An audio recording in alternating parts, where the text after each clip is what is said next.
আমি হেফাজতে ইসলামের ভাইদের একটু উদ্দেশ্য করে বলবো, লড়াইটা এখন বাংলাদেশের সংস্কারের লড়াই, লড়াইটা এখন গণভোটের রায় বাস্তবায়নের লড়াই, লড়াইটা হলো শহীদদের বিচারের লড়াই। আপনারা আসুন, এই লড়াইতে আসুন। আমরা আর কোনো দ্বিধাবিভক্তি চাই না, কারণ বাংলাদেশের মানুষ এখন বলা হয়ে থাকে মেয়ারে হক। আমি তো মানি সাহাবায়ে কেরাম সত্যের মাপকাঠি।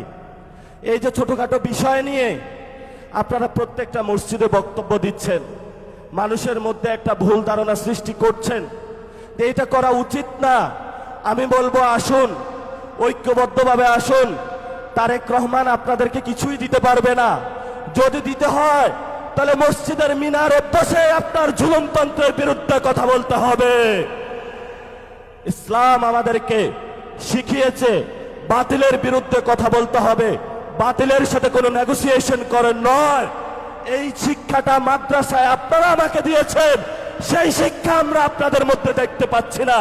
এই জন্য আপনাদের একজন সন্তান হিসাবে আপনাদের কাছে অনুরোধ করব, আমি হয়তো বেশি দূর কমি মাদ্রাসায় পড়াশোনা করতে পারি নাই, আসুন ঐক্যবদ্ধ হই।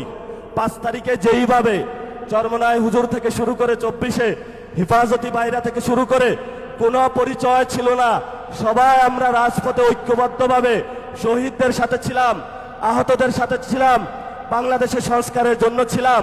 সেই জায়গাটা 2 বছরের পরে আজকে আপনাদের কাছে আহ্বান রাখলাম, আপনারা আশা করি আসবেন। জাতির এই সংকট মুহূর্তে কয়েকজন এর কারণে আপনারা বিভ্রান্ত হবেন না। তারেক রহমান বাংলাদেশে ভালো কিছু দিতে পারবে না। তারেক রহমানের যখন পতন হবে তখন আইসা মায়া কান্না করে লাভ হবে না, তখন একটু পিছনে পড়ে যাবেন। ইতিহাসের সঠিক সিদ্ধান্ত নিতে হবে। তারেক রহমানের সাথে ভবিষ্যৎ নয়, ভবিষ্যৎ বাংলাদেশের জনগণের। দ্বিতীয় প্রতিষ্ঠা যে বার্ষিকী, আজকে সেই ডাক দিয়ে আপনাদেরকে বলে গেলাম, এই বাইতুল মোকাররমের চত্বরে, যেখানে হলো অনেক ইতিহাসের সাক্ষী, তারেক রহমান ক্ষমতায় থাকবে না, তারেক রহমান ক্ষমতায় থাকবে না। পতন শুরু হয়ে গিয়েছে, এখন তারেক রহমান হলো পিস্তল তাক করবে। আমরাও বলি 1400 লোক গেছে, বুকে গুলি চালান, সমস্যা নাই, তবে আমাদেরকে কোনো পর টাকা দিয়ে কিনতে পারবেন না, কোনো নেগোসিয়েশন হবে না, একটু হবে না। পতন হবে আপনার বাংলার মাটিতে। জনগণ আপনাকে পতন করে শেখ হাসিনার মতো উচিত শিক্ষা দিয়ে তবে আমরা বাংলাদেশের যে দ্বিতীয় স্বাধীনতার যুদ্ধ, সেটার ভবিষ্যৎ মাত্রা এগিয়ে নিয়ে যাব।